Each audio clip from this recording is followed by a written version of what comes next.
Bismillahirrahmanirrahim. Assalamualaikum warahmatullahi wabarakatuh. Alhamdulillah kita sama-sama kembali lagi dalam program kolaboratif Tasikmalaya Leaders Club, menggali gagasan untuk Tasikmalaya lebih baik. Boleh tepuk tangan.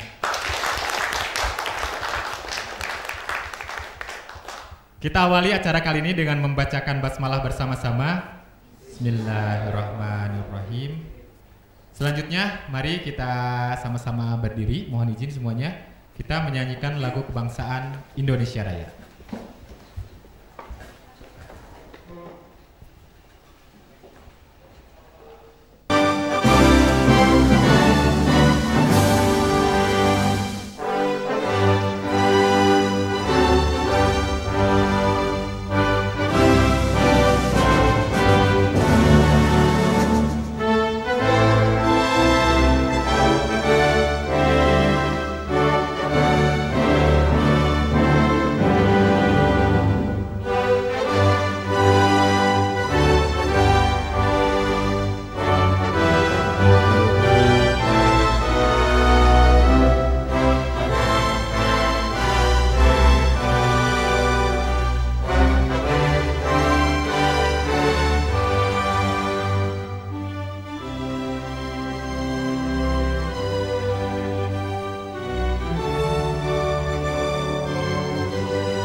Ya, mohon hadirin dipersilakan untuk duduk kembali.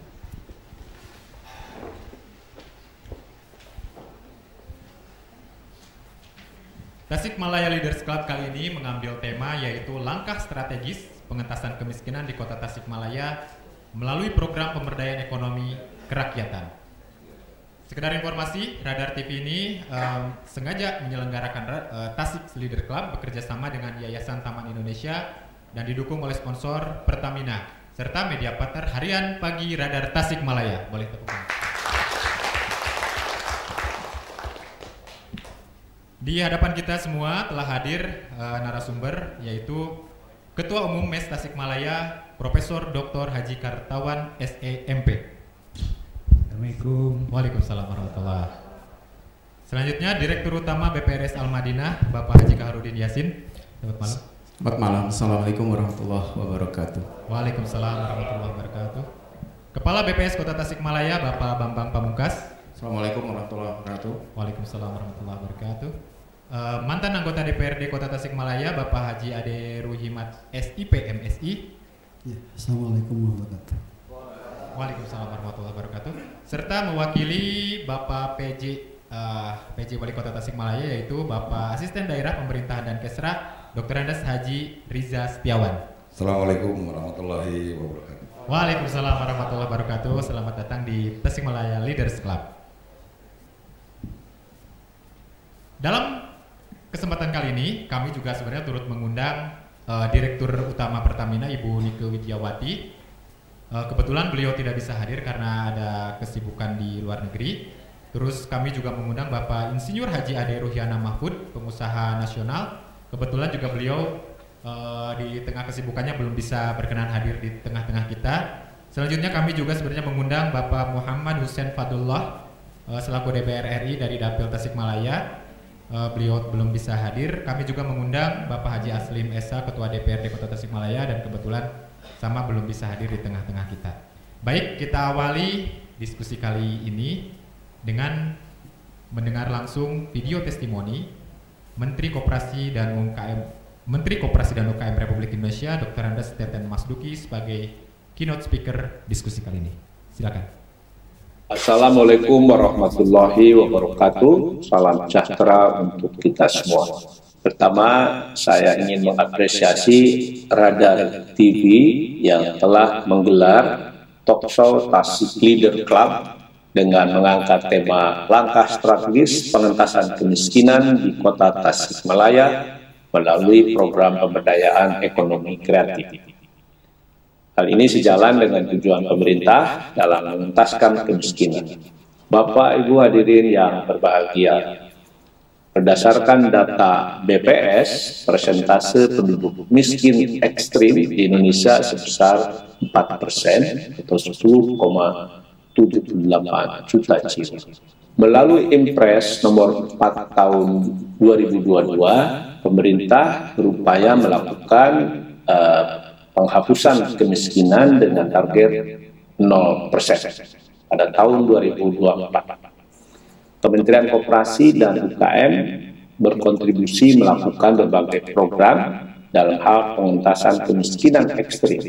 Fokus kami adalah menciptakan lapangan kerja sehingga masyarakat miskin ekstrim bisa mendapatkan pekerjaan dan penghasilan. Selain itu, kami juga dukung dengan pembiayaan. Kita berikan pelonggaran agar UMKM dapat dengan mudah mengakses pembiayaan. Salah satunya melalui KUR Cluster yang memudahkan pelaku UMKM untuk terhubung dengan off-taker. Bapak Ibu hadirin yang berbahagia, penghapusan kemiskinan ekstrim memiliki tantangan tersendiri karena jumlahnya yang tersebar. Untuk itu mari kita bersinergi untuk mendukung program prioritas ini. Terakhir, semoga kegiatan ini berjalan dengan baik serta dapat menciptakan ide-ide baru untuk mengentaskan kemiskinan di tanah air. Terima kasih. Assalamualaikum warahmatullahi wabarakatuh. Waalaikumsalam warahmatullahi wabarakatuh. Terima kasih banyak juga kami sampaikan dan salam hormat untuk Bapak Menteri Koperasi dan UKM, Dr. Andes Teten Masduki, atas apresiasinya juga kepada acara kami. Selama kemiskinan, ketidakadilan, dan ketimpangan yang mencolok masih ada di dunia kita, tidak seorang pun dari kita dapat benar-benar beristirahat. Nelson Mandela, mantan Presiden Afrika Selatan. Kita kembali setelah jeda iklan berikut ini.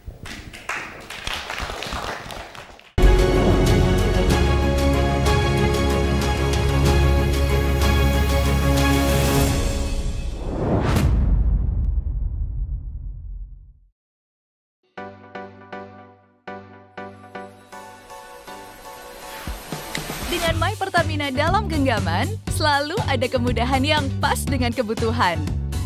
Pas lagi nggak bawa dompet, bisa bayar pakai My Pertamina.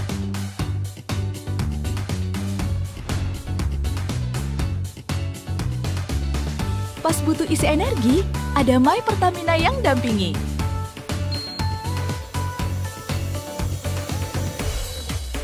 Pas keadaan darurat, nikmati juga layanan antar energi sampai ke tempat.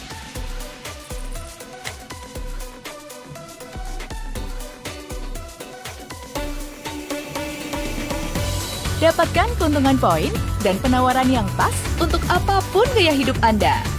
Nikmati beragam keistimewaan dalam satu aplikasi. My Pertamina, semua jadi istimewa. Dulu TV di rumah Inyong cuma jadi pajangan. Lah kepriben punya TV gambar nggak bisa ditonton. Beruat sampai ganti TV, ganti kabel, ganti antena, pindah tempat. Tetap baik, beruat. Maring sekarang sejak Inyong pakai TV digital, di rumah Inyong jadi rame terus. Gambar TV nggak semutan, suara jernih, celing. Pasangnya gampang, nggak pakai ribet. Ayo pakai TV digital aja, kelalen pasti celing. Indonesia. Inilah Ibu Pertiwi. Negeri tempat kami berjuang tanpa kata menyerah. Di sini kami berpijak dan bersatu. Optimis untuk sebuah harapan yang baru. Nyala semangat kita akan selalu membawa energi bersih yang terus berkelanjutan. Siap menjadi bangsa yang berdikari. Inilah semangat mendunia. Anak bangsa yang berprestasi.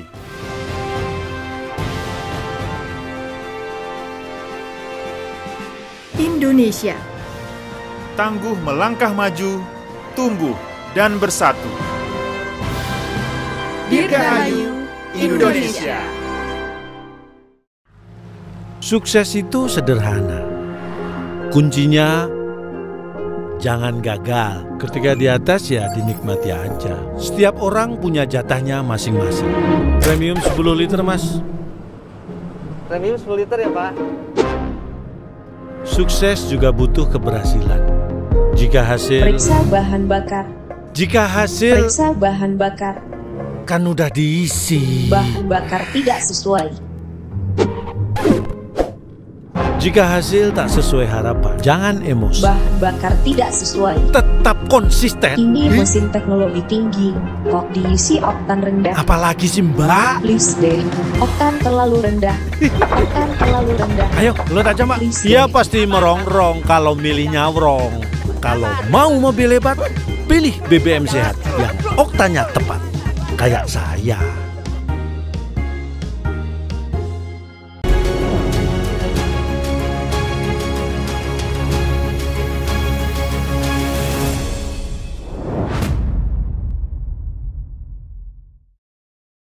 Ya, kembali lagi di Tasikmalaya Leaders Club, menggali gagasan untuk Tasikmalaya lebih baik.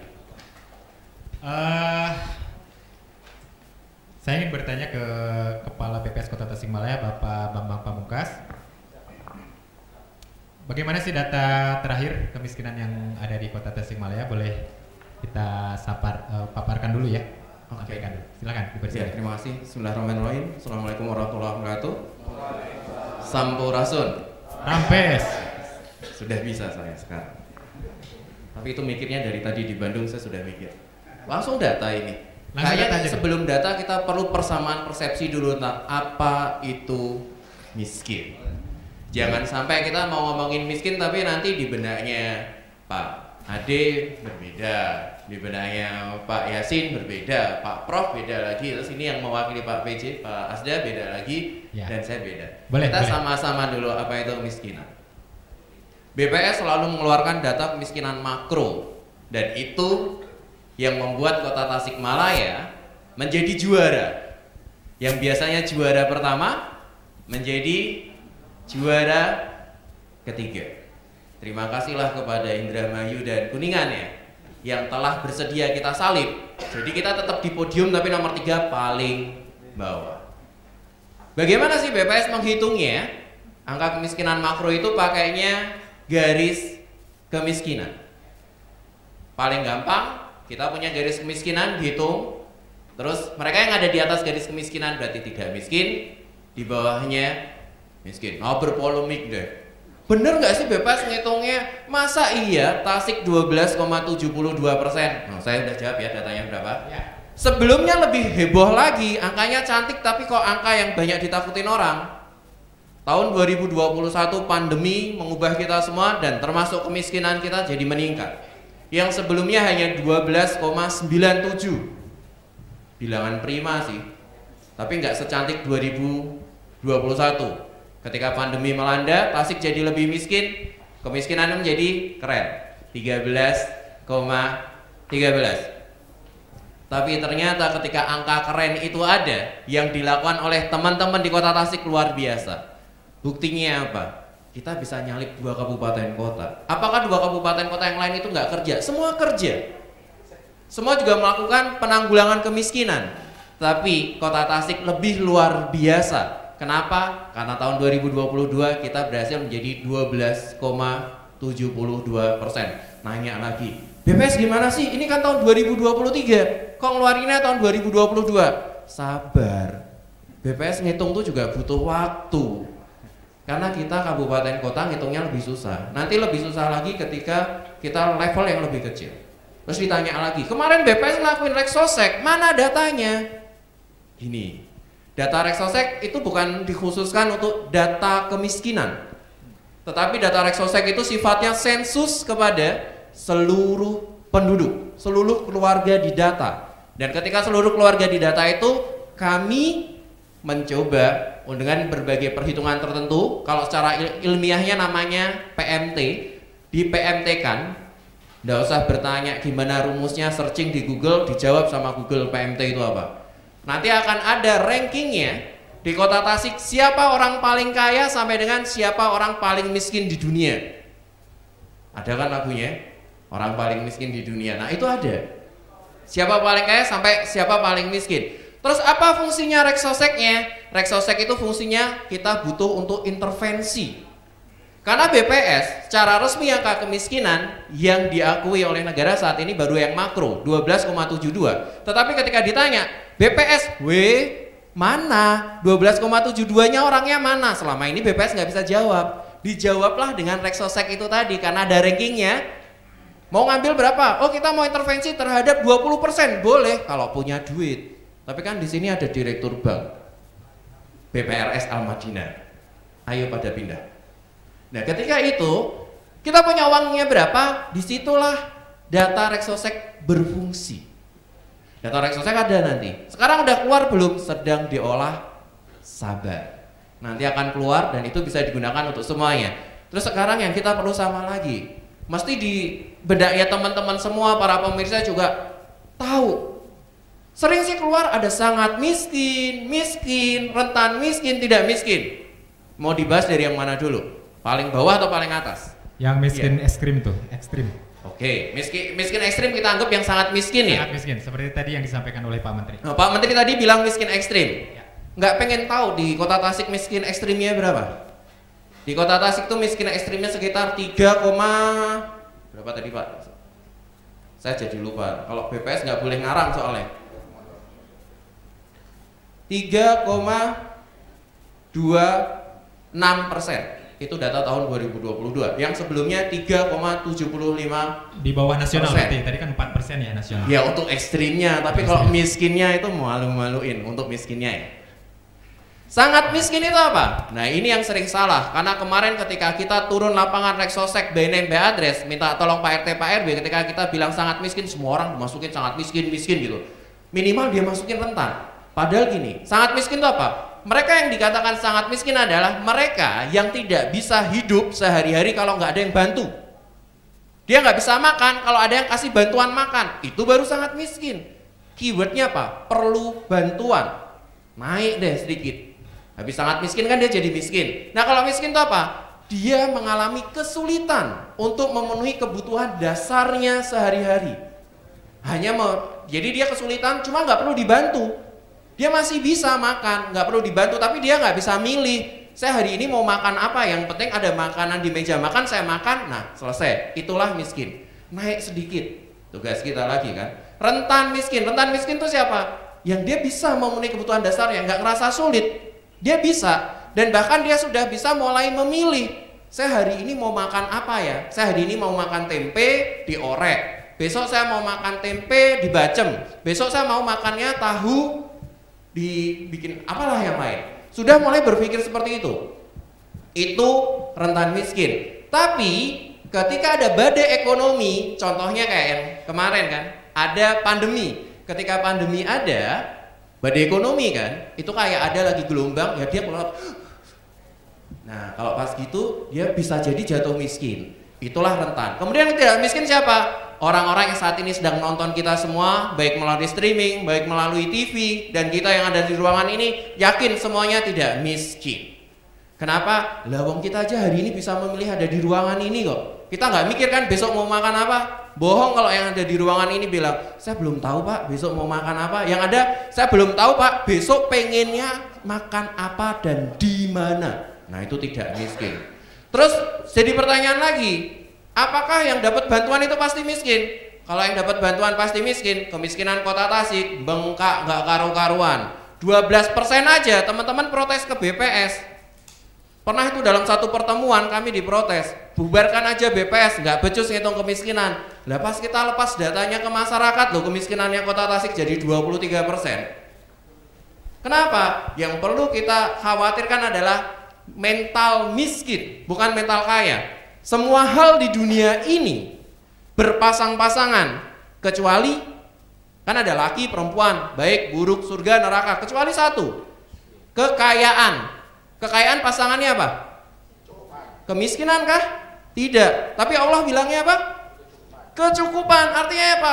Tugas kita bersama, udah perintahnya Al-Quran, udah perintahnya Rasul kita, semua itu kecukupan. Bentar, udah mau dipotong kan?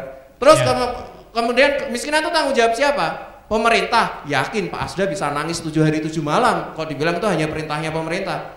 Nggak bisa. Ini kolaborasi bersama. Yang perlu kita pahami di sini, saya senang banget dengan istilah ini, et malora natus sum. Ini gara-gara ada prof, jadi saya harus pakai istilah-istilah yang agak susah. Apa itu artinya apa? Kita terlahir untuk hal-hal yang besar. Orang-orang besar itu tidak berpikir untuk jadi pengemis. Orang-orang berpikir besar itu berpikir untuk jadi luar biasa, berpikir untuk bisa memberi, bukan diberi. Yuk kita kolaborasi bersama. Kemiskinan ini tanggung jawab kita semua. Yuk kita entaskan. Kita ubah kota Tasik dari yang termiskin jadi terkaya. Dari Tasik untuk Indonesia, dari Indonesia untuk dunia. Terima kasih. Pak Bambang, mau izin dulu. Kalau untuk data kemiskinan terbaru tuh rencana memang dipublish di tahun ini kapan? Biasanya akhir tahun, sabar. Itu yang makro ya. Enggak, soalnya kan program pengentasan kemiskinan harus berdasarkan data dan idealnya adalah data terbaru, tapi akhir tahun berarti. Kenapa harus yang terbaru? Kan sudah ada data tahun 2022 bisa digabungkan dengan data lain. Ada kita di Kota Tasik punya kemarin, semua pasti tahu. Kita dibantu oleh Praja IPDN melakukan verifikasi. Semua juga udah pasti hasilnya seperti itu. Apakah itu menggantikan data kemiskinannya BPS? No. Tetapi itu sebagai data, basis data untuk intervensi kita semua, bukan hanya intervensi pemerintah. Tapi ketika ada filantropi, organisasi filantropi pengen bantu siapa, di mana, ini loh datanya ada. Oke, baik. Jadi nggak perlu nungguin data BPS yang 2023. Kita sudah bisa jalan. Terima kasih, tepuk tangan untuk Kepala BPS Kota Tasikmalaya Pak Bambang Pamungkas. Selanjutnya saya ingin bertanya ke Prof. Kertawan, Ketua Umum MES Tasikmalaya. Saya kira sudah banyak program yang dilakukan oleh pemerintah tentu ya, sebelum kita bahas dengan Pak Asda. Kalau melihat data angka kemiskinan yang cukup tinggi, menurut Profesor apa yang salah dan memang apa yang terlewat dilakukan oleh pemerintah kita? Boleh sedikit gambaran, Prof? Baik, terima kasih. Assalamualaikum warahmatullahi wabarakatuh. Para narasumber yang saya hormati, hadirin dan pemirsa yang dirahmati Allah. Memang mungkin ada juga kesalahan ya. Kalau tadi Pak Bambang menyatakan ini kewajiban kita bersama, padahal amanat undang-undangnya pasal 34 ayat 1 bahwa fakir miskin dan orang terlantar diurus negara, dipelihara negara. Ini Pak, jangan salah mentafsirkan Pak. Diurus saja, ya, dipelihara supaya jangan jadi tidak miskin, karena memang kemiskinan itu juga menjadi barokah bagi beberapa pihak ya. Saya baru kali ini diundang bicara kemiskinan di Radar ya. Tapi saya lebih sering diundang bicara kemiskinan itu di hotel berbintang Pak. Iya, salah yang undang bukan salah yang diundang. Memang beberapa upaya baik nasional maupun di Tasik itu sudah banyak sekali Pak. Termasuk setiap daerah punya tim penanggulangan kemiskinan, tim koordinasi. Nah ini yang menurut saya yang paling kurang ini koordinasinya. Karena masing-masing berbagai pihak sudah melakukan. Di Tasik ini digagas oleh dengan Radar juga, dulu ada Tasik Bersedekah.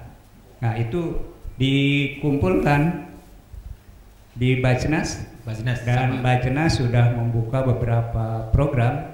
Memang sejak saya di Bajnas juga sudah ada program pengentasan kemiskinan M2M. Itu dengan perbankan kalau nggak salah. Dengan lembaga perbankan juga kan? Ada yang melibatkan perbankan, ada yang langsung dana yang dikelola oleh Bajnas. yaitu bagaimana memberdayakan dari mustahik menjadi mujaki. Nah, sekarang juga ada pemberdayaan melalui komunitas, yaitu pemberdayaan dari para pengusaha sapi. Nah, kemudian juga mungkin tingginya kemiskinan di kota. Ini tadi kan dasarnya Pak Bambang menyatakan dasarnya adalah garis kemiskinan. Kan yang paling mudah supaya yang miskin berkurang, garisnya saja digeser. Pasti akan sangat berkurang. Karena kalau kita menggunakan garis kemiskinan versi Bank Dunia, wah miskinnya bisa 3 kali lipat, Pak. Bu Sri Mulyani mengatakan, ini tiba-tiba kalau gunakan standar Bank Dunia ini 40% kita jadi miskin, katanya. Nah, jadi tergantung karena itu. Oleh karena itu, data yang disampaikan Pak Bambang mungkin juga tidak menggambarkan secara real. Karena garis kemiskinan ini di kota ini 498, sekian. Sementara di kabupaten itu hanya 340 sekian. Sehingga teman-teman yang berada di Taman Sari yang berbatasan dengan kabupaten, di Kawalu, Mangkubumi, di batas di sini, yang ada di kota pendapatannya 450.000 per bulan. Dia miskin. Tapi yang sebelahnya, tetangganya ada di kabupaten, wah itu sudah sangat kaya. Nah ini sehingga solusinya salah satunya juga buatlah kota yang rasa desa itu menjadi desa, kelurahan yang rasa desa dibuat menjadi desa. Ini Pak, sudah saya usulkan Pak, kemarin ada tata kelola kota, sehingga bisa dibuatkan desa-desa yang berbatasan dengan kabupaten. Karena di Banjar juga yang hanya 3 kecamatan, dia kelurahan punya desa. Sementara Ciamis yang kabupaten itu umumnya desa, tapi di kotanya ada kelurahan. Sehingga indikatornya bisa bergeser nih, Pak Bambang. Nanti kalau ini dibuat desa, sehingga yang beririsan dengan kabupaten itu akan menjadi naik ketika garisnya diturunkan. Nah, kemudian yang tadi pertanyaannya kenapa tidak berhasil, belum, walaupun sudah berhasil, Pak Bambang sampaikan ada turun. Jadi COVID itu sudah mampu menurunkan kemiskinan, menurunkan dari bapaknya ke anaknya. Tadinya bapaknya saja yang miskin, ada COVID, anak cucunya ikut miskin, jadi 13% lagi. Nah, kenapa kurang begitu berhasil sesuai dengan yang diinginkan? Karena masing-masing bergerak sendiri, Pak. Kami MES dengan Bank Indonesia melakukan pemberdayaan masyarakat di sana, di Taman Sari, di kantong kemiskinan utama. Kemudian Bank Indonesia juga memberdayakan para UKM di berbagai tempat, OJK. Nah, sehingga untuk bisa lebih efektif, maka yang paling utama adalah koordinasi dengan semua pihak yang terlibat dalam pemberdayaan khususnya. Izin Prof, kalau koordinasi saat ini berarti menurut Profesor belum optimal antara lintas stakeholder seperti itu? Belum, Pak. Sangat belum. Memang koordinasi itu sesuatu yang mudah diucapkan tapi susah dilaksanakan. Kalau dengan kepemimpinan Pak PJ, Pak Dr. CK, apakah koordinasi itu bisa lebih optimal menurut Profesor atau agak susah juga kalau statusnya PJ? Masih belum. Masih belum juga. Masih belum. Karena ini kan masih jalan sendiri-sendiri. Sehingga mestinya kan semua stakeholder dikumpulkan, kemudian siapa melakukan apa, pemberdayaannya itu kan macam-macam sesuai dengan kemampuannya. Termasuk memang perhatian Pak PJ ini sangat luar biasa. Pertama kali saya bertemu dengan beliau, dengan saya atas nama BPR, langsung ditanya, mau jadi Bapak angkat berapa persen untuk meningkatkan ini, mengurangi kemiskinan. Pertanyaan pertama langsung begitu. Dan waktu itu saya katakan tidak bisa langsung begitu. kita harus tahu yang miskinnya itu siapa. Ini by address-nya belum ada. Kebetulan di luar ada Pak Bambang, saya katakan di luar ada Kepala BPS, tolong dipanggil. Sehingga langsung diskusi dan menugaskan meminta data untuk bisa diolah sehingga tahu tadi yang miskinnya itu siapa saja. Dan tidak cukup, yang miskin ini juga harus dipilah. Ada yang miskin memang harus dibantu, charity, seperti jompo, itu kan nggak mungkin diberdayakan. Ada yang miskin yang memang bisa diberdayakan, sehingga dari situ lebih jelas lagi. Kemudian dipilah lagi keahliannya kira-kira apa, sehingga kalau keahliannya ini yang binanya ini, keahliannya ini yang binanya ini. Sekarang kan belum ada koordinasi, kami dengan BI jalan aja keinginannya, orang itu yang dibina, orang itu gitu. Izin Prof, tadi kan Pak Menteri menyampaikan salah satu program pengentasan kemiskinan di pusat adalah membuka lapangan kerja baru. Ya. Nah, saya kira ini gimana ya, agak klise juga di era seperti saat ini ya. Justru yang ada kan malah ada PHK. Kalau menurut Profesor, apakah memungkinkan di Tasikmalaya ini ada lapangan kerja baru seperti yang diharapkan oleh pemerintah pusat? Sangat mungkin, potensinya luar biasa Pak. Apa itu? Tasik ini kan wilayahnya masih sangat luas, sehingga misalnya untuk industri kita masih memungkinkan, misalnya ada pabrik sepatu ya, kemarin inginnya di Tasik, kan sekarang jadinya di Garut, itu menampung 7.000 pekerja Pak. Ya kalau dipikir kan, misalnya pengusahanya, kalau dia bikin pabrik di Bekasi, itu upah UMR-nya sampai 5 jutaan. Ya. Sementara di Tasik itu hanya 2,5 juta, 2,4 kalau tidak salah. Sehingga untuk bayar gaji pegawai saja, kalau pegawainya 1.000, itu sudah ada 2,5 miliar sebulan keuntungannya Pak. Jadi sangat memungkinkan.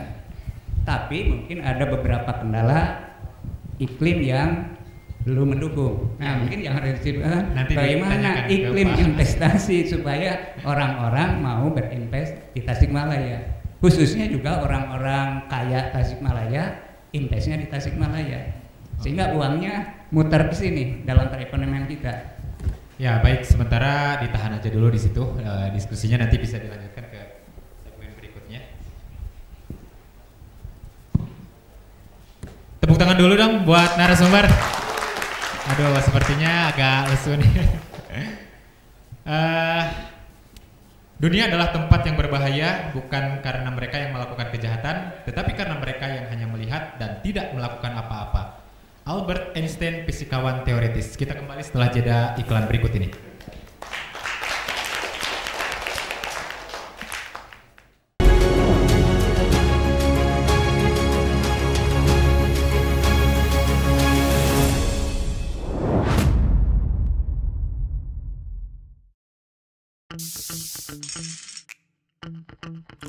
Ini bukan hanya cerita tentang kopi. Ini cerita tentang sebuah perjalanan. Dari masa yang dulunya gelap dan penuh akan rintangan. Kita melangkah membuka jalan.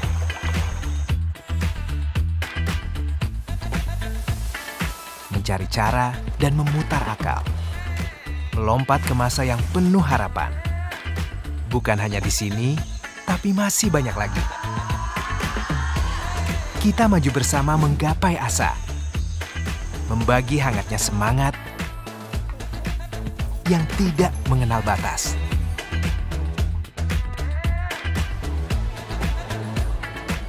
Ini cerita tentang energi yang menggerakkan dan menggapai lebih jauh.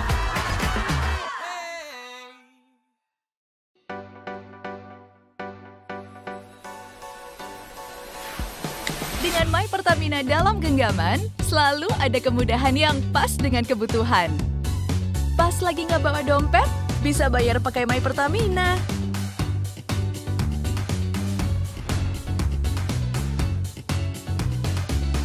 Pas butuh isi energi, ada My Pertamina yang dampingi.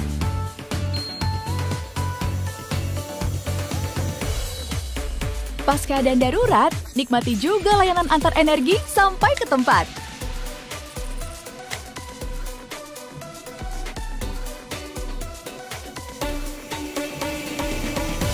Dapatkan keuntungan poin dan penawaran yang pas untuk apapun gaya hidup Anda.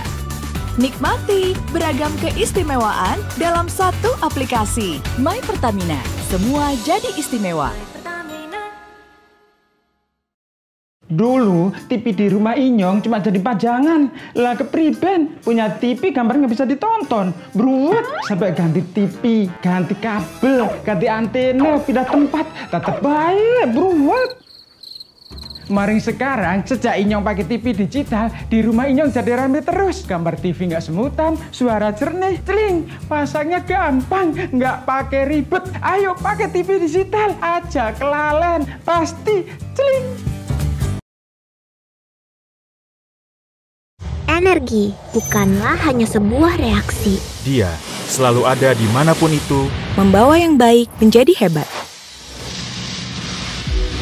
Setinggi apa kamu bisa melompat? Jawabannya, setinggi apa yang kamu ingin dapat?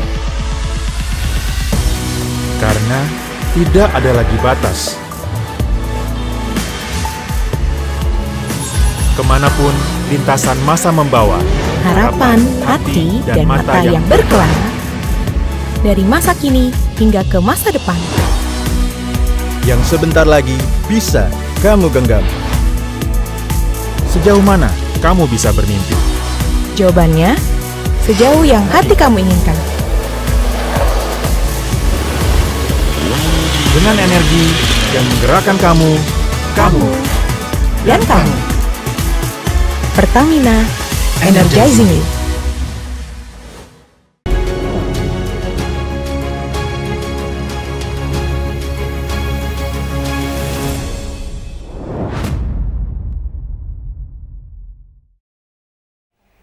Ya, kembali lagi di Tasikmalaya Leaders Club, menggali gagasan untuk Tasikmalaya lebih baik. Tadi banyak disinggung terkait koordinasi dan juga iklim investasi yang belum optimal. Saya ingin bertanya ke Pak Asisten Daerah Pemerintahan dan Kesra, Bapak Dr. Andes Haji Riza Setiawan. Ada apa sepertinya Pak? Kenapa belum maksimal nih masalah koordinasi dan iklim investasi sehingga investor malah tidak jadi di Tasik ini, malah jadi ke Garut katanya. Gimana Pak? Boleh dijelaskan? Terima kasih. Sebelumnya mohon maaf Pak Wali Kota tidak bisa hadir secara pribadi di sini karena memang sedang mendapat pertemuan DPRD dan tidak bisa mewakilkan, dan tentunya diwakilkan oleh saya sebagai Asisten Pemerintahan Kesejahteraan Rakyat. Mudah-mudahan tidak mengurangi kehikmatan acara ini. Saya coba akan cerita penanggulangan mengenai tadi dari Profesor bahwa koordinasi yang masih kurang optimal dalam rangka penanggulangan program kemiskinan. Kita di Kota Tasikmalaya sudah ada peraturan daerah mengenai nomor 3 mengenai penanggulangan kemiskinan. Ada 3 strategi untuk menghilangkan kemiskinan, bukan menghilangkan, mengurangi kemiskinan. Yang pertama adalah mengurangi beban orang miskin. Yang kedua, meningkatkan pendapatan orang miskin, yang tadi yang disebutkan nanti dengan investasi. Kemudian yang ketiga adalah mengurangi kantong-kantong miskin. Jadi 3 strategi kita untuk menanggulangi kemiskinan ini. Yang pertama tadi mengurangi beban kemiskinan. Jadi bagaimana orang miskin ini, beban orang miskin ini dikurangi. Misalnya tadi sebutkan bahwa kita ini 400.000 per orang, Prof. Misalnya, atau sebenarnya 498.000 per orang. Misalnya 400 saja, 400.000 per orang per bulan itu dianggap miskin. Kemudian bagaimana cara pemerintah menanggulanginya? Dia bisa makan dengan uang itu, tetapi untuk kesehatan tidak mungkin. Nah, kita bantu. Salah satu programnya adalah program dulu namanya Jam Kesmas, sekarang PBI namanya, penerima bantuan iuran. Nah, kita mengeluarkan kuota 103.000, sekarang sudah 88.000 orang ditanggulangi oleh pemerintah daerah. Kali 37.500 per bulan, berarti 88 kali sekian, sudah jelas. Itu mengurangi beban orang miskin kita. Kemudian itu dari pemerintah daerah. Dari pusat juga sama dengan adanya program PIP, program Indonesia Pintar. Hampir 50.000 orang, 51.000 orang kita alokasikan PIP ini dari SD, SMP, SMA atau SMK. Kemudian mengenai PKH sudah jelas yang dari Kementerian Sosial. Kemudian beasiswa, pemerintah daerah mengalokasikan beasiswa untuk mahasiswa yang ada di kota Tasikmalaya dan orang Tasikmalaya. Jadi yang kuliahnya di sini Pak, yang kuliahnya di sini ada 98 orang, satu semester 5 juta. Tidak ada kriteria untuk 5 juta ini untuk apa tidak. Pokoknya 5 juta silakan untuk bayar. Kalau bayar universitas itu 1,5 juta per semester, maka sisanya itu untuk operasional sekolah, misalnya perlengkapan atau ongkos atau makan siangnya misalnya. Kemudian kita juga punya itu syaratnya IPK harus 3,5. Jadi begitu di tengah jalan ada yang kurang 3,5, ada 4 orang kemarin, ya kita stop. Silakan Anda 3,5 lagi, nanti kita kasih lagi itu. Nah itulah. Untuk apa? Untuk bahwa kita juga harus meningkatkan pendidikan kita, pemahaman kita, harus pintar juga orang Tasik. Nah itulah salah satunya. Kita banyak loh orang pintar orang Tasik ini. Makanya jangan sampai di tengah jalan terpengaruh orang sebenarnya pintar, tapi begitu ada pengaruh turun IPK. Nah ini supaya terus IPK mereka mau belajar. Selanjutnya bansos tunai sudah jelas.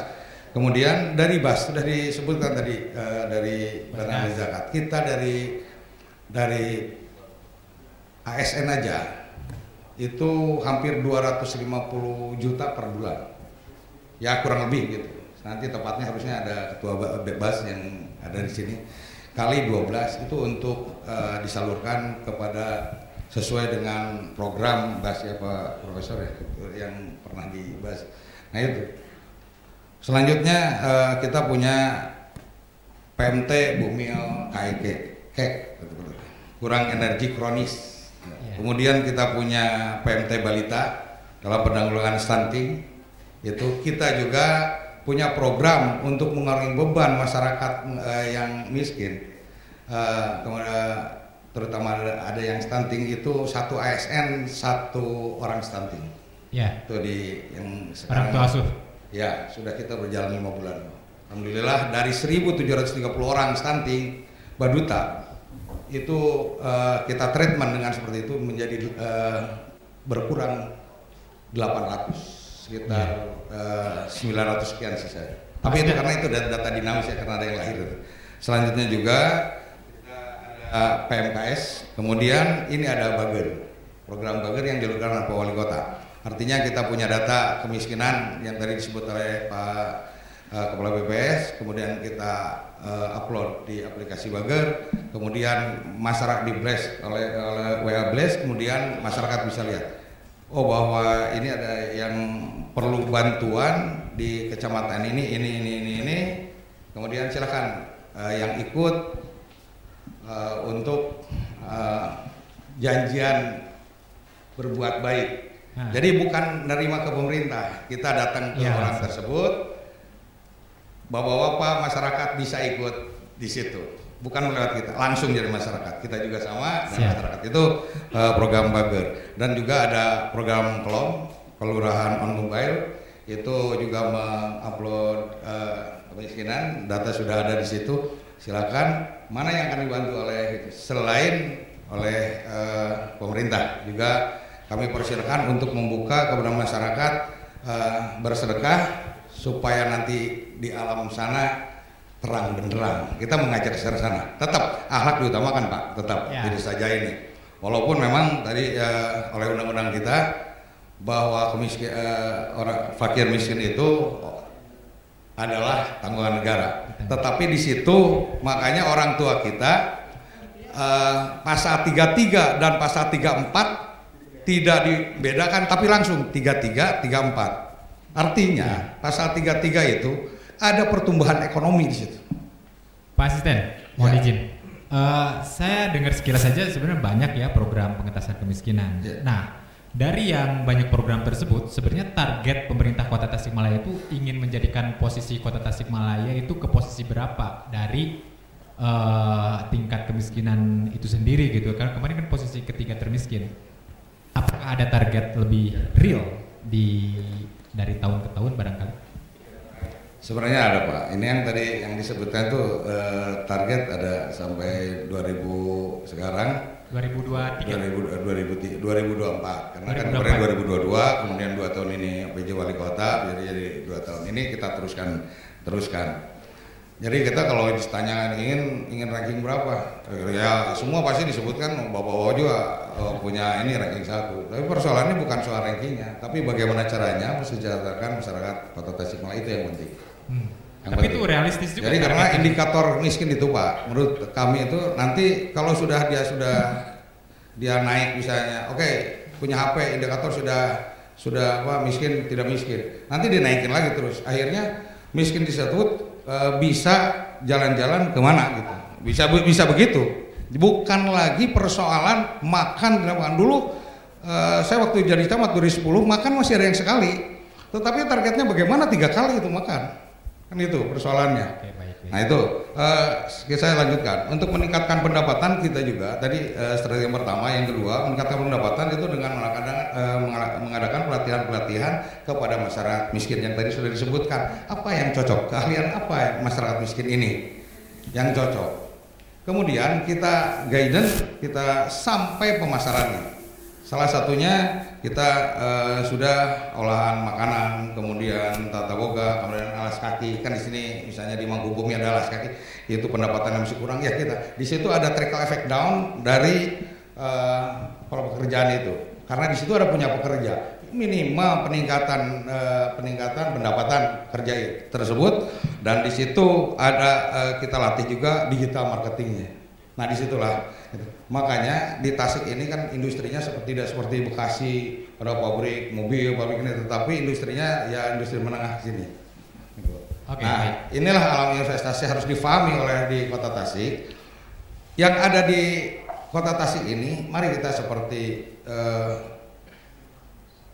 mebel di Taman Sari, kemudian alas kaki di Mangkubumi. Nah bagaimana caranya mereka bisa masuk ke luar negeri? Nah kita guide sampai sekarang oleh dinas terkait yaitu dinas Indek.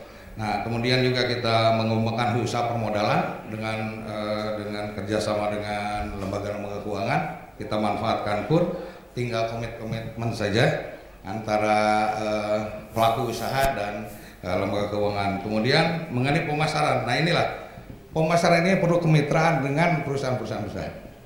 Misalnya ada ruang untuk 30% di supermarketnya. Nah ini kita coba pemerintah supaya itu supermarket di lokal sini? Ya di lokasi ini. Plaza Asia misalkan kayak gitu. Plaza Asia, Jogja kayak gitu. Ya seperti kemudian kalau misalnya Indomaret atau apa Indomaret ya kayak gitu. Itu bisa 30% dari situ.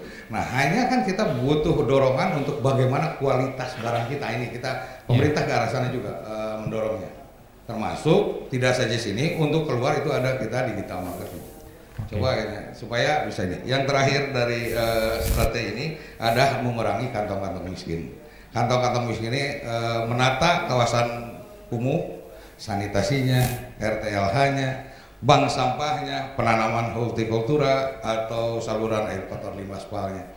Nah di sini dengan program Magot kemarin bank sampah dari Pak Wali Kota itu ada tenaga kerja. Di RW saya saja saya sebutkan bahwa bank sampah itu ada 2, ada yang sedang sampah dan memang nabung sampah.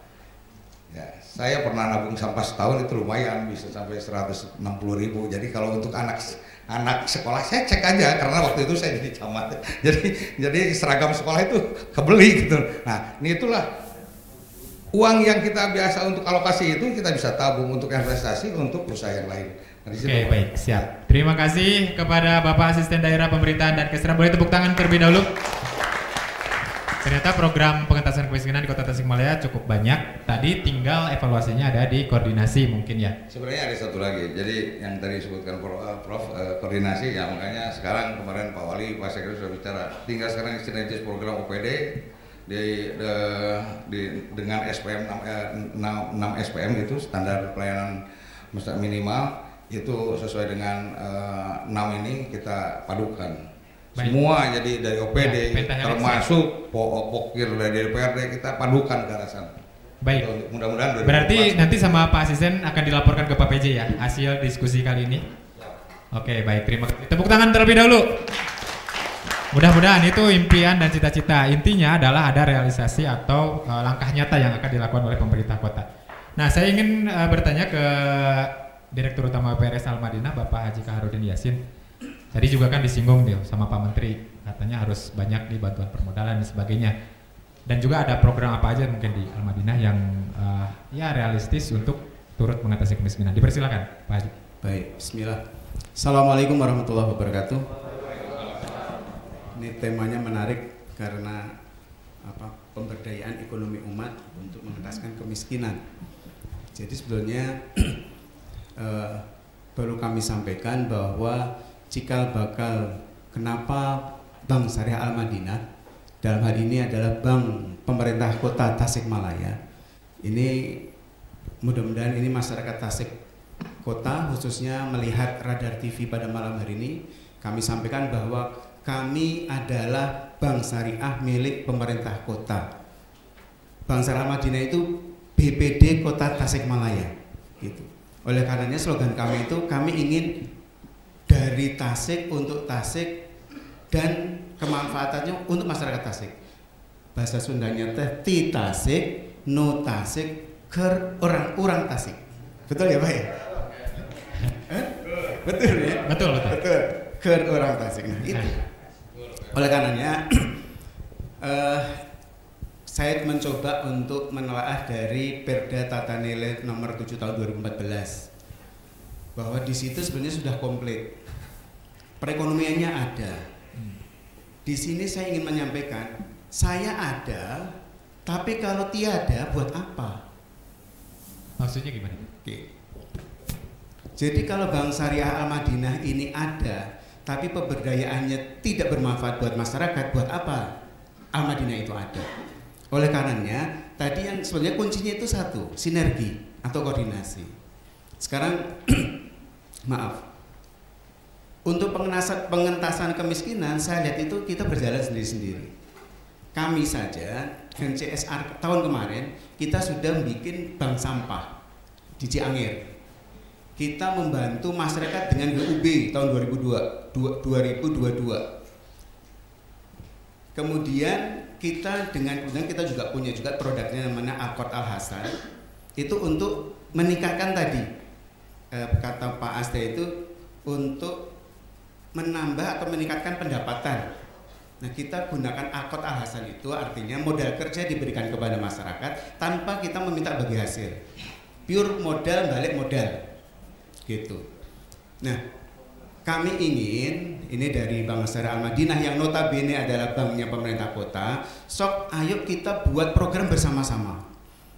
Kemarin saya jalan-jalan sendiri, saya sudah ke Basnas.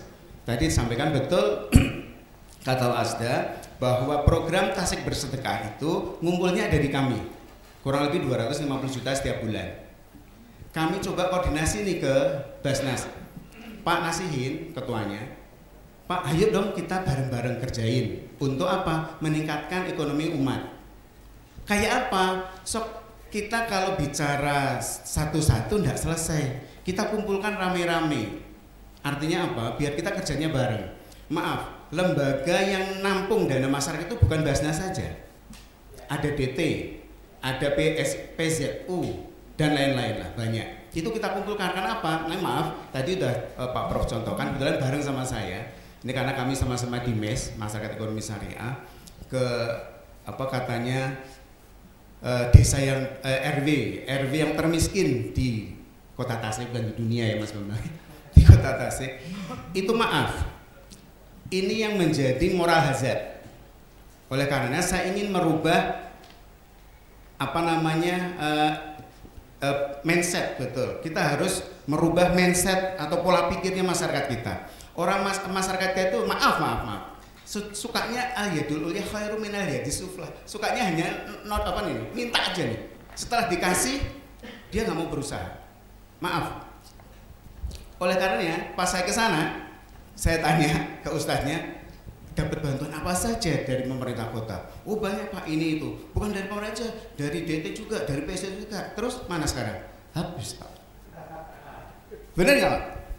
Dibantu, maaf, kan kami inginnya yang bantu, contohnya nih dari Basnas atau PSTU atau apalah namanya, tak kasih kambing 3 penggemukan, harusnya setelah dijual jadi 4 atau 5.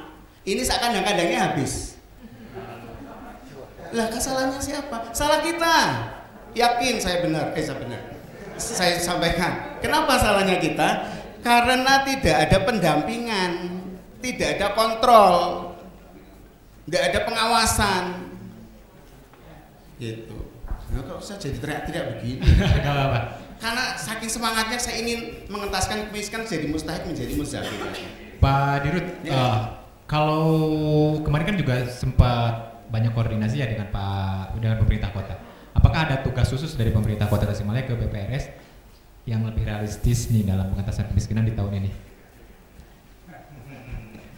Baik, kalau tugas khusus tidak ada, hanya Pak Wali menyampaikan bahwa ayo kita sama-sama mengentaskan kemiskinan. Kemudian ada kemarin ada stunting dan kemudian mengisolasi sampah lah. Ada 3 program dari pemerintah dan kita udah lakukan. Contohnya begini saja. Sebetulnya simpel sih ya, karena kita itu orang hitung-hitungan ya. Saya pernah ke pasar Cikurubuk, ke tempat kalau Sabtu Minggu teh Car Free Day di Cilembang. Ada pedagang cilok, saya tanya, Kang, berapa modal dagang cilok? Alhamdulillah 300.000.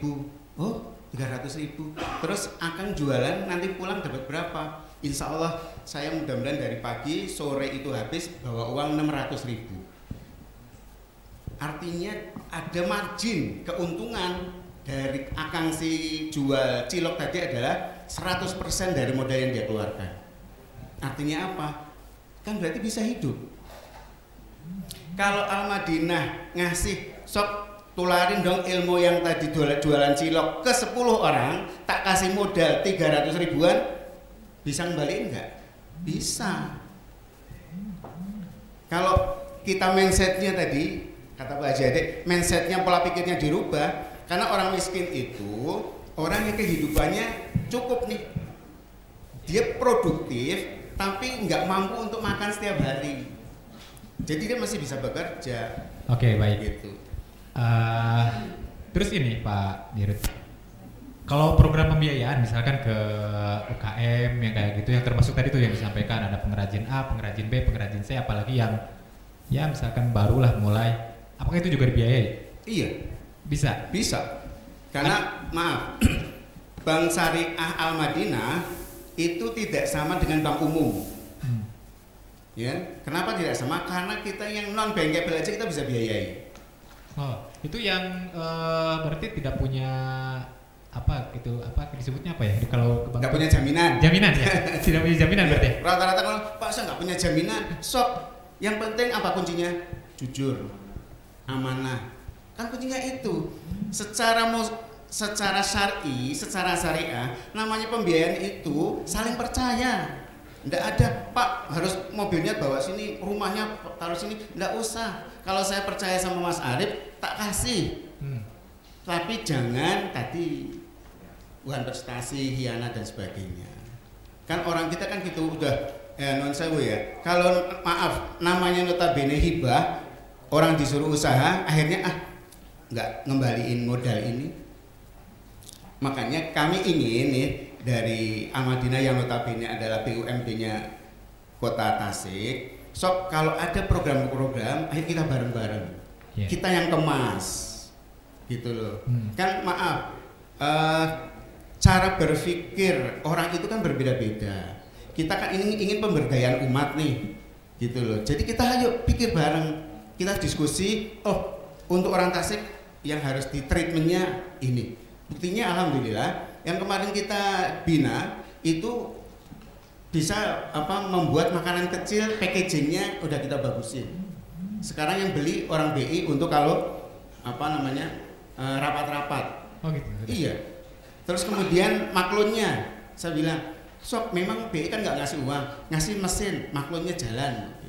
Oke, baik. Jadi, intinya masih sinergi sebetulnya. Jangan jalan DT jalan sendiri, Basnas jalan sendiri. Ayo kita ngumpul. Kemarin saya bicara sama dari Fakultas Ekonomi FAI ya betul ya, Ekonomi Syariah, Unsil. Saya bilang waktu itu yang datang Pak Agus kalau nggak salah, Pak, ayo kalau KKN Unsil ajak kita dong, gitu loh. KKN-nya dengan Al-Madinah.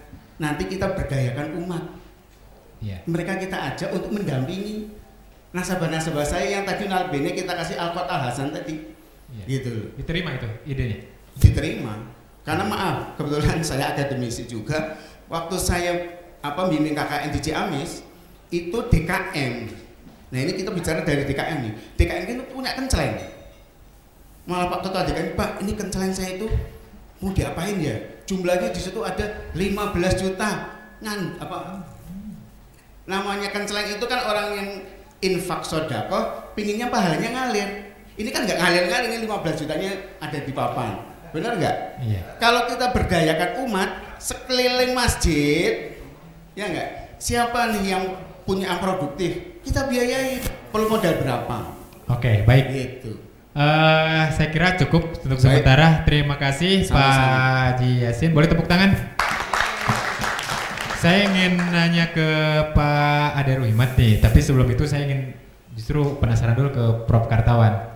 Prof, tadi kan udah mendengar nih pemaparan nih dari Pak Riza nih sama Pak Haji Yasin. Kayaknya banyak juga sih langkah-langkah strategis yang sudah dilakukan. Tapi tetap kekeh nih saya, kenapa nih evaluasi dari Prof barangkali tetap ada catatan dan ada masukan yang lebih strategis yang nanti harus dilaporkan Pak Asisten ke Pak Haji. Kuncinya satu Pak, koordinasi. Karena selama ini yang dilakukan oleh berbagai pembinaan UKM, OJK bina, BI bina, BUMN, kami saja 27 yang akan datang akan melakukan pendampingan. Nggak tahu kan Pak Asda, nggak masuk di database. Jadi mestinya pertama kumpulkan semua stakeholder, para bidang yang akan melakukan pembinaan. Kemudian dibagi tugas, siapa melakukan apa. Karena Pak Bambang sudah memberikan data ke Pemkot, walaupun ke saya nggak bisa ngasih Pak Bambang, ke Pemkot dikasih, sehingga tahu by name by address-nya ada di sini di Pemkot. Nah sehingga jelas, oh ini orang keahlian ini harus diberdayakannya ini, yang memberdayakannya ini. Nah sementara ini kan biasa L4 juga, lu lagi. Jadi yang dibina UMKM oleh Dinas Koperindak ini, oleh OJK ini, oleh BI ini, yang enggak gitu. Yeah. Jadi kuncinya ini kan ada tim koordinasi ya. Baik. Penanggulangan kemiskinan, berarti itu harus dioptimalkan. Oke. Baik, terima kasih. Tepuk tangan buat Prof Kartawan. Saya kira di WA Group 100 Calon Pemimpin Tasik itu juga banyak tokoh, banyak sosok. Idealnya koordinasi yang tadi kurang optimal harusnya itu bisa dioptimalkan. Saya tentu berharap sosok-sosok yang berkompeten, yang kredibel yang ada di grup itu bisa memberikan solusi untuk memudahkan koordinasi, sehingga koordinasi tidak lagi menjadi kendala dalam program pengentasan kemiskinan. Selanjutnya ini ke mantan anggota DPRD Kota Tasik, Bapak Haji Ade Ruhimat SIP MSI. Beliau sangat vokal di grup, kalau ngetik lumayan lama dan wah itu kayak makalah pokoknya, keren. Dipersilakan, Abah, mic-nya. Ya, Abah punya solusi apa nih? Ya, terima kasih. Bersilakan. Yang saya hormati rekan-rekan narasumber, yang saya hormati para hadirin yang hadir pada saat ini, dan juga para pemirsa di rumah yang dimuliakan Allah SWT. Saya mungkin kemarin sudah menyampaikan wawancara juga dengan radar sini bahwa insya Allah konsep saya itu bisa hanya dengan setahun bisa selesai permiskinan, Pak.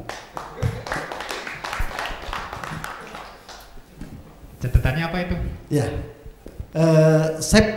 konsep saya itu ada 2 jalur yang harus ditempuh. Ya, pertama adalah jalur langit untuk mengentaskan kemiskinan.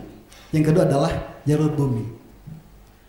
Jalur langit, Allah SWT dalam surat Al-A'raf ayat 96, silakan dibuka nanti di rumah.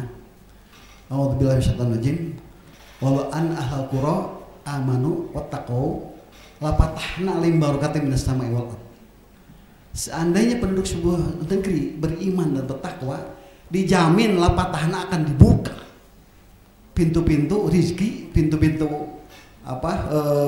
keberkahan ya di langit dan di bumi. Artinya kita melihat sejarah mana ada suatu daerah yang pernah ini saya sedikit cerita. Ketika zaman Umar bin Abdul Aziz ya berkuasa, beliau jadi khalifah, itu masyarakat di sana ketika Pak di jalan tuh orang-orang kan kalau di sini minta uang. Kalau di sana itu kalau kamu mau menerima nggak uang dari saya, sodako. Sama saya juga katanya sedang mencari orang yang menerima. Itu sejarah emas membuktikan bagaimana kalau seandainya walau an ahlal qura itu dibuktikan dengan pemerintah Islam. Itu satu lah. Jadi kalau misalkan sekarang di Tasikmalaya ada miras, kemudian LGBT, dijamin kemiskinan tidak akan selesai. Itu kuncinya, kunci utama.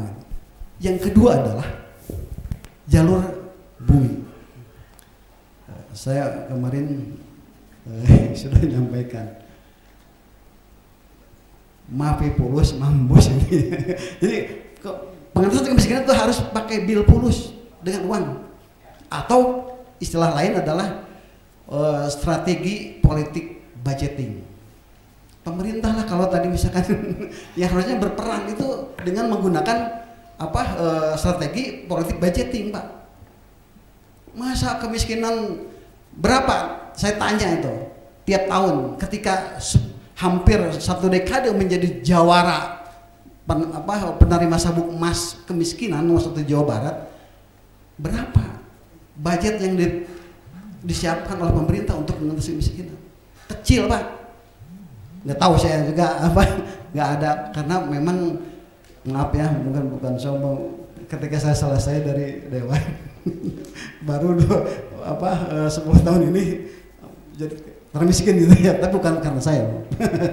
Ini sih ya, itu tadi bahwa itu harus dengan strategi politik budgeting, Pak. Di sini saya melihat maaf ya, ada di dapil kita ya, Tasik, kota Tasik itu ada 10 anggota DPR RI, Pak, di dapil kita. Maaf, mereka dapat dana, kalau cek Pak Asdama pokir dan aspirasi. Kalau misalkan saya minta aja, kita minta aja 20 miliar setahun, atau tahun besok lah, terakhir kan besok, minta 20 miliar per orang, Pak. Silakan kalikan 20 kali 10 orang, 200 miliar kita dapat. Yang kedua adalah provinsi, Pak. Provinsi itu saya tahu lah, karena ya TST lah gitu ya, saya juga mantan anggota TST. Misalkan 7 orang, Pak, ada 7 orang yang dapil kita, 7 kali 5 miliar aja berapa? 35, sudah 235 miliar. Belum ada CSR, saya minta CSR itu 17,5. Terus kemudian anggota DPRD kota itu minta 500 juta aja per per orang. Terkumpul kalau 45 kali 500 juta itu terkumpul 22,5 miliar. Iya. Dan tambahnya adalah 25 miliar dari pos kemiskinan. Simpan di anggaran pengentasan kemiskinan. Itu sudah 300 miliar, Pak. Silakan aja itu. Ya. Nah, tapi gini, Pak. Dari yang tadi itu menurut apa belum terrealisasi berarti? Belum ada, karena memang orang tuh kan saya lihat terus terang aja, saya 3 tahun terakhir ya, saya buka di Google, Kota Tasik berturut-turut terus gitu ya. Saya keliling, Pak, saya teman-teman di pengusaha sukses di Jakarta, orang Tasik gitu ya. Ini gimana nih seperti ini? Malu nggak? Malu sama. Karena apa? Karena memang di blow up itu kan kota miskin. Yeah. Nah, terus CSR minta 17,5 miliar. Nah, dengan 300 miliar itu ya yang terkumpul nanti simpan lakukan dulu klasifikasi miskin. Meskipun saya kemarin sudah menulis ya klasifikasi miskin, ternyata Jawa Barat itu sudah melakukan klasifikasi levelisasi gitu ya miskin, sehingga Jawa Barat nomor 1 terbaik, Pak, pengentasan kemiskinan itu. Saya lihat itu di Google itu terbaik katanya. Terbaik tahun ini, ya tahun ini. Apa? Level pertama adalah dia melakukan levelisasi. Pertama adalah level ekstrim, miskin ekstrim. Ekstrim. Level miskin ekstrim ya. Ekstrim. Ya. Ya. Itu yang kedua adalah yang ini diberi bansos. Cuma bansosnya jangan 600.000 per 1 tahun. Muat-muat. Orang kalau misalkan orang miskin hanya diberi orang yang tidak mampu gitu ya, satu keluarga yang jompo dan sebagainya diberi hanya 600.000 per tahun. Jadi gini, Pak, berarti kesimpulannya belum, Pak, agar itu bisa direalisasikan belum. Apa nih biar belum. lebih tiga level. Ya. Gubernur itu level pertama adalah level Jalur miskin ekstrim, yang kedua adalah level miskin menengah, itu katanya diberi pekerjaan, lowongan kerja, dan ketiga adalah diberi diberdayakan, social empowering. Nah, di kita, Pak, nih lowongan kerja mudah, Pak. Ya, ini di kita di Kota Tasikmalaya itu untuk membuat lowongan kerja mudah. 1, buat perusahaan PDAM Kota Tasik. Kami dulu di Dewan sudah berapa kali berkuar-kuar terus di radar di mana-mana. Tidak dilaksanakan. Kenapa? 85% konsumen PDAM adalah Kota Tasik, Pak. Oke. Baik. Kemudian, maaf ya. Waktunya hampir habis nih. Belum. Boleh langsung ke intinya. Masih banyak. Boleh langsung ke intinya. Ya, jadi kalau misalkan kita bikin PDAM satu kecamatan 10 orang itu sudah bisa merekrut 100 orang, Pak. Oke. Kenapa ini nggak dilaksanakan? Padahal mudah. Ini mudah sekali. Bikin perusahaan merekrut banyak pekerja, tapi nggak dilaksanakan. Miskin terus. Dia mungkin senang tadi mental senang miskin. Yang kedua adalah revitalisasi ataupun membuat destinasi wisata. Contoh ya, misalkan kalau misalkan kita di Situ Gede dibuat masjid yang misalkan terapung gitu ya, seperti di Sulawesi, itu bakal wisatawan dari lokal luar pasti datang, Pak, bahkan rame. Ini enggak kreatif. Bentarnya pemerintahnya enggak kreatif nih. Ada apa Asda dengerin? Siap. Enggak kreatif, Pak. Bikin di sana. Oke, baik. Terus kedua, Pak. Maaf. Udah habis kayaknya waktunya. Misalkan ya ketiga. Misalkan Masjid Agung itu di Tasik bikin menara besar Pak, tinggi seperti di Semarang. Orang pernah naik lift bayar, itu insya Allah bakal mengundang wisatawan. Ini enggak, itu aja lancar aja lancar aja. Padahal miskin sudah hampir 1 dekade, ini diam saja nggak berpikir. Oke, saya kira sudah cukup.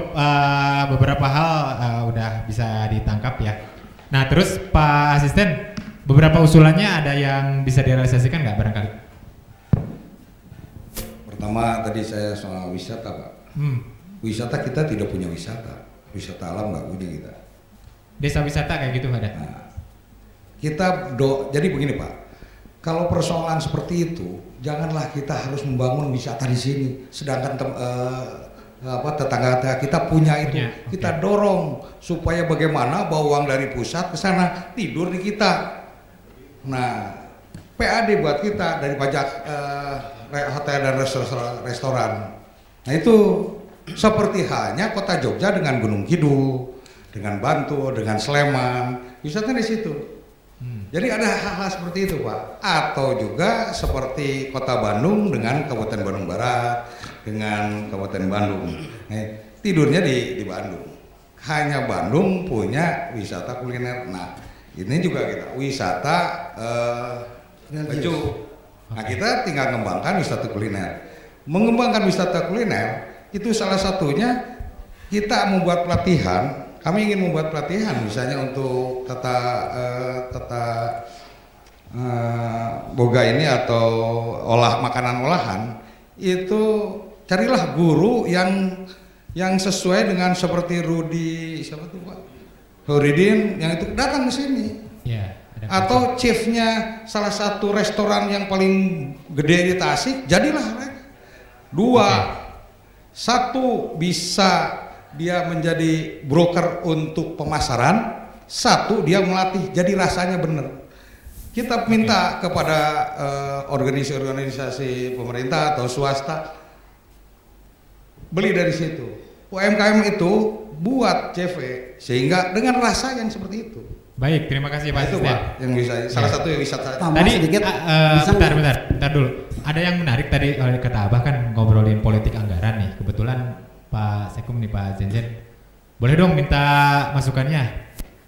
Kayaknya ada kendala nih soal politik anggaran. Semua orang juga melihat itu kucuran dari pusat ke sini kayaknya tersumbat. Mungkin agak takut mungkin ya di Kota Tasik atau apa. Mungkin boleh kasih mic dulu dong. Ada yang bisa disampaikan agar bisa lebih optimal terkait dengan politik anggaran. Pak Zenzen, dipersilakan. Baik, terima kasih. Assalamualaikum warahmatullahi wabarakatuh. Waalaikumsalam warahmatullahi wabarakatuh. Terima kasih sudah semua narasumber, walaupun yang saya dengar itu kan belum menyasar pada persoalan pokok. Yeah. Saya khawatir ya kalau kita sakit yang diberikan dexamethasone hanya menghilangkan rasa nyeri saja, bukan mengobati. Ya oleh karena itu ini kan memang berbicara persoalan ini pasti gitu kan harus detail. Ya, jangan kemudian diperdebatkan persoalan dari pendataan dan terus-terusan seperti itu. Yeah. Pada banyak contoh. Ya, dulu misalnya untuk menentukan kemiskinan pernah di kita ada proyek PDUMPD misalnya. Ya, program pemberdayaan masyarakat dan pemerintah daerah. Karena diberdayakan bukan hanya masyarakat saja, karena pemerintah daerah sendiri juga tidak berdaya saya melihat. Yeah. Kenapa ini dari tahun ke tahun terus seperti ini? Nanti masuk pada persoalan politik anggaran. Yeah. Dan menentukan masalah miskin sebetulnya masyarakat itu sendiri yang tahu. Akan berbeda misalnya di kelurahan dengan kelurahan ini. Mereka yang tahu yang sesungguhnya miskin itu gitu. Nah oleh karena itu ini termasuk juga mereka harus terlibat dalam proses ya berkegiatan untuk menuntaskan nasibnya. Jangan sampai dia tidak terlibat, orang kemudian ya untuk merumuskan proses nasib mereka sendiri kemudian tidak dilibatkan. Ya. Partisipasi kan itu. Nah itu. Kemudian tadi menarik yang disampaikan oleh Pak Ade walaupun tidak sesederhana itu. Saya kemarin ikut dalam beberapa peresmian ya hasil pembangunan di tahun 2022. Sebenarnya simpel saja gitu kan melihat dari proporsionalitas ya berkait proses penganggaran daerah. Ya 3 kecamatan kemarin misalnya di Kecamatan Purbalatu, Kecamatan Ciberem, Kecamatan Taman Sari, saya hitung yang diresmikan itu besarnya kurang dari 5% dari nilai APBD, coba. Ya, karena sesungguhnya masalah miskin itu tidak dibikinkan oleh masyarakat itu sendiri. Ya, tetapi karena perusahaan institusi, kemudian dari akses kebijakan yang terus terang, misalnya untuk masyarakat miskin itu sendiri kemudian terbatas. Ya, kemudian semua harus difokuskan apakah kemudian ya tadi berkaitan mindset cara berpikir ya, karena ini harusnya ada crash program, bukan hanya kita nunggu dari atas saja misalnya. Sebetulnya ada persoalan ketika kita termasuk terus-terusan jadi juara misalkan berkaitan dengan daerah miskin, masyarakat miskin kita. Ya. Tetapi kemudian membuat program-program tahunan di action plan-nya ya yang dituangkan dalam APBD, apakah itu ada sesuatu yang darurat enggak? Harusnya itulah gitu kan, kemudian dibikinkan semua terpacu dalam proses itu.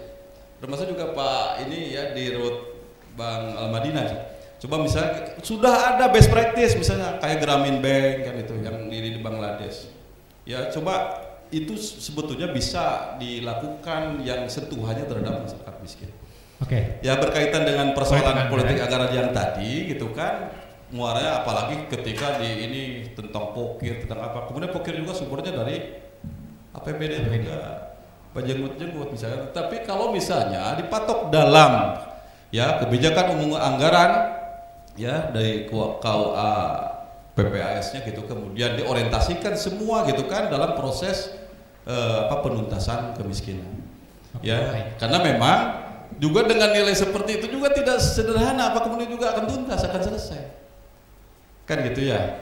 Ya, kemudian juga kalau kemudian Tasik di label dikasih label dengan daerah yang miskin seperti itu, kemudian juga bagaimana upaya-upaya misalnya pemerintah provinsi, karena ini kan kita subsistem dari sistem yang lebih besar, sistem negara kan itu.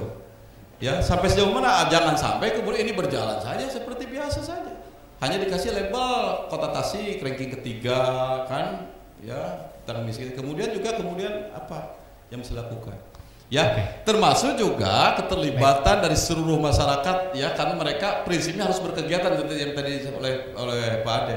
Ya. Tapi kemudian juga tidak dipisahkan mana yang sesungguhnya menjadi sasaran itu. Saya begitu pesimis ya kalau misalnya gitu kan dari ya politik anggaran yang tadi disampaikan dengan proses seperti itu ya, apalagi masih berkutat pada persoalan apa yang menjadi sasaran seperti itu kan itu. Ya. Saya kira juga akan lebih ini. Dan ini perlu bicara detail, berbicara panjang ya, tidak sesingkat seperti ini karena memang ya persoalannya juga persoalan yang cukup berat juga gitu. Ya nggak apa-apa, tapi bertahap kan. Mudah-mudahan dari sini ada. Ya minimal sudah didongengin lah, sudah dibicarakan di forum ini. Gitu. Siap. Tapi mudah-mudahan Pak ini dari pemerintah kota bisa jadi masukan. Dari unsur baik, terima kasih Pak Jenjen. Siap. Saya juga ingin bertanya ke Pak Dr. Basuki Rahmat nih kaitan dengan politik anggaran dan lemahnya koordinasi. Saya yakin beliau juga punya pengalaman hal-hal seperti itulah karena basic beliau di DPRD dan juga sebagai akademisi. Minta tanggapannya dong, boleh singkat Pak Dr. Basuki Rahmat, dipersilakan. Terima kasih. Saya langsung pada pokok persoalan gitu ya. Jadi kalau kita tadi simak pembicaraan kita dari semua orang yang ada di sini, gitu ya, belum menyentuh kepada akar kemiskinan. Gitu ya. Jadi tadi berbicara soal kemiskinan ekstrim, gitu ya. Dan sudah ada obat untuk melakukan itu, gitu ya. Berbagai program perlindungan sosial dari mulai PKH dan lain sebagainya, gitu ya. Bantuan sosial. Tapi pertanyaannya adalah mengapa angka kemiskinan kita seperti tidak beranjak turun, gitu ya. Gitu. Nah itu kan yang jadi persoalan pokok kita. Gitu. Kalau saya sih melihatnya bahwa memang ini akar masalah pokok di dalam kemiskinan itu adalah soal mentalitas. Sekarang kita lihat bantuan-bantuan sosial yang diturunkan itu, kemudian tadi ada persoalan data dan lain sebagainya. Ternyata faktanya di lapangan itu orang senang dibantu pada akhirnya. Jadi orang yang tidak punya hak untuk menerima bantuan pun pada berebut ingin dibantu. Jadi tidak keberatan disebut miskin gitu masyarakat disebut miskin. Nah, jadi dengan demikian maka persoalan kita tentang kemiskinan itu adalah soal mentalitas. Nah, lalu kemudian baru lari di sini apa solusi, apa kebijakan. Nah, saya sepakat tadi dengan Pak Prof gitu ya, bahwa tugas negara, Undang-Undang Dasar mengatakan fakir miskin dan anak-anak terpelihara negara. Jadi nggak usah berbicara soal kolaborasi dan lain sebagainya. Negara mau buat apa untuk tadi, gitu ya? Bagaimana masyarakat kita tidak punya mentalitas miskin? Karena akar masalahnya di situ kalau menurut saya. Nah, sehingga untuk membuat masyarakat tidak memiliki mentalitas miskin, coba kita lihat. Tadi yang masuk kategori miskin itu, lihat saja dari latar belakang pendidikan, pasti rendah, Pak. Maka solusi untuk membuat mentalitas miskin itu berubah, pendidikan, Pak. Gitu ya. Wah, sekarang anggaran pendidikan kita sudah besar, Pak. Nah, kita koreksi di proses pendidikan kita bagaimana? Barangkali di situ juga akar masalahnya, gitu ya. Nah, sehingga sudah difokus gitu ya. Pemerintah itu difokus. Kalau kita sepakat bahwa yang harus kita ubah itu adalah mentalitasnya. Maka mentalitas itu adalah proses pendidikan. Proses pendidikannya bagaimana, gitu ya? Apakah nanti di kurikulum atau apa? Ya, saya kira mungkin itu perspektif saya, yang mungkin berbeda dengan perspektif yang lain. Gitu. Titik. Saya kira coba lihat negara-negara dengan kategori maju, gitu ya. Yang paling dekat tetangga kita misalnya Malaysia, Singapura. Coba lihat indeks pendidikannya. Gak ada negara miskin dengan indeks pendidikan rendah, gak ada. Gitu ya. Jadi ini sangat berkorelasi dengan itu. Gitu ya. Nah, sekarang kita, gitu ya, pendidikan kita, indeks pendidikan kita berapa? Wajar diktasnya belum selesai, Pak. Itu yang normatif, yang ukurannya angka, gitu ya. Belum ke soal kualitas pendidikan. Kemudian juga pertanyaan berikutnya adalah apakah kualitas pendidikan kita juga sudah cukup bagus gitu. Kalau kemarin saya baca di Kompas headline itu pendidikan semakin tinggi, itu ya Pak Hani ya, tapi justru mentalitas menurun. Nah, ini problem juga. Jadi saya kira begitu tanggapan saya. Terima kasih Pak Dr. Basuki Rahmat atas komentarnya. Saya kira sudah lumayan panjang lebar ya pembahasan kali ini. Dan sebelum kita tutup, tentu saya ingin mendengarkan dulu dari Prof. Kartawan. Prof. Kartawan dulu terkait dengan closing statement. Menurut Profesor, bagaimana merangkum semua ini dan apa langkah strategis dalam pengatasan kemiskinan di Kota Tasikmalaya melalui program pemberdayaan ekonomi kerakyatan? Persilakan, terakhir Prof.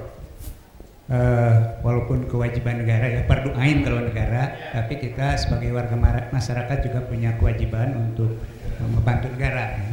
Tapi negara jangan menggeser ke masyarakat karena kan kayaknya kayak pendidikan itu mulai digeser ke masyarakat kan. Untuk penanggulangan ini ya harus dimulai dari nasional, Pak. Pertama misalnya subsidi itu digunakan untuk yang terkait dengan orang-orang miskin. Jadi kalau pabrik mobil listrik nggak perlu disubsidi, mereka orang kaya. Kalaupun yang membelinya juga kaya, tapi usaha-usaha para orang miskin.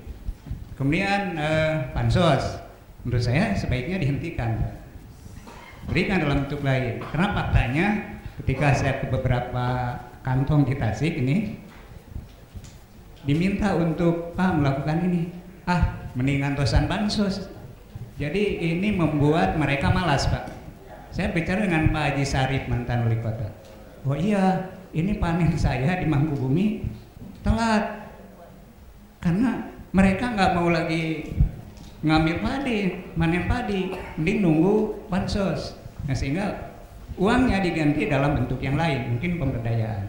Kemudian yang ketiga sudah barang tentu pemerintah di sini Pak punya kebijakan berpihak kepada orang miskin. Salah satunya UKM itu merupakan salah satu sarana distribusi pendapatan ke orang-orang miskin, sehingga harus ada keberpihakan. Usaha-usaha yang bisa dilakukan oleh orang miskin, oleh pengusaha lokal, jangan diberikan kepada usaha-usaha kapitalis. Karena kalau ke kapitalis, mereka berusaha di sini, uangnya lari ke sana.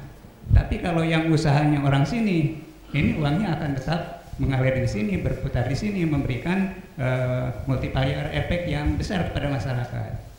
Kemudian memang saya Pak Dr. Basuki bahwa kemiskinan itu kan lingkaran setan ya, miskin, bodoh, tidak sehat. Yang mana dulu ini? Ya. Jadi memang pendidikan salah satunya yang harus didahulukan untuk dalam jangka panjang ini, ketika mereka barang siapa yang beriman dan berilmu akan ditinggikan beberapa derajat, sehingga pendidikan menjadi hal yang mungkin didahulukan. Ketika sudah berpendidikan, mungkin dia punya akses ke pekerjaan. Kemudian lakukan iklim investasi yang kondusif, sehingga ketika orang melihat potensi di sini, mereka nggak balik lagi gitu Pak. Oh dia nyaman kalau investasi di Tasik. Kemudian tadi satu lagi yang saya hanya, kalau tadi membuat desa itu hanya untuk menurunkan angka, tapi juga konsekuensinya Pak, kalau ada desa maka dia akan dapat dana desa. Dana desa itu kan langsung dari pusat. Beda dengan dana kelurahan, itu kan hanya dari pemerintah daerahnya. Jadi besarannya akan lebih besar Pak kalau ada dana desa. Bahkan mungkin saya mengusulkan kecamatan dihilangkan saja. Karena yang ngalir duit itu nggak ada yang ke kecamatan, adanya ke kabupaten kota, ke desa. Jadi juga semangat kalau ingin mensejahterakan rakyat, mengurangi kemiskinan, bukan kabupaten kota provinsi yang dimekarkan. Karena pemekaran kabupaten kota provinsi itu hanya untuk para pejabatnya, uangnya jadi habis. Ya buktinya kita miskin ini kan ketika kita ada pemecahan kabupaten dengan kota, sehingga habis oleh para pejabatnya untuk pembangunan. Jadi kalau ingin rakyatnya sejahtera, desa yang dimekarkan. Jadi Pak, kalau sekarang Taman Sari misalnya ada 20 desa, jadikan 40 desa, sehingga yang menikmatinya akan lebih banyak kucuran dari pusatnya. Dan kalau ingin yang cepat ini, kalau ingin yang cepat, yang quick yielding, buat perda bahwa yang kaya harus nikah dengan yang miskin. Nah, coba. Itu Pak. Siap. Waduh, semakin menarik. Tepuk tangan dulu dong untuk kita semua. Saya kira kita sudah berada di penghujung acara, banyak masukan. Tidak ada momen pertanyaan, mohon izin. Bisa Kak, boleh masukan. Sudah kesepakatan, tidak ada, mohon izin ya. Bukan mengurangi dengan tanpa rasa hormat, nanti kita bisa diskusi di lain waktu. Nah, memang kebijakannya sudah ditetapkan sebelumnya, bahwa kita hanya akan membahas tema fokus terhadap narasumber yang ada dan narasumber tambahan yang sudah ditentukan. Mohon izin ya, mohon izin. Kita tutup acara kali ini dengan membacakan hamdalah bersama-sama. Alhamdulillahirrahmanirrahim. Mudah-mudahan segala apa yang disampaikan oleh narasumber ataupun tadi tambahan narasumber menjadi penambahan wawasan bagi masyarakat dan memberikan manfaat yang nyata bagi kota Tasikmalaya ke depan. Sampai jumpa di program Tasik Leaders Club selanjutnya. Wabillahi taufiq wal hidayah. Wassalamualaikum warahmatullahi wabarakatuh.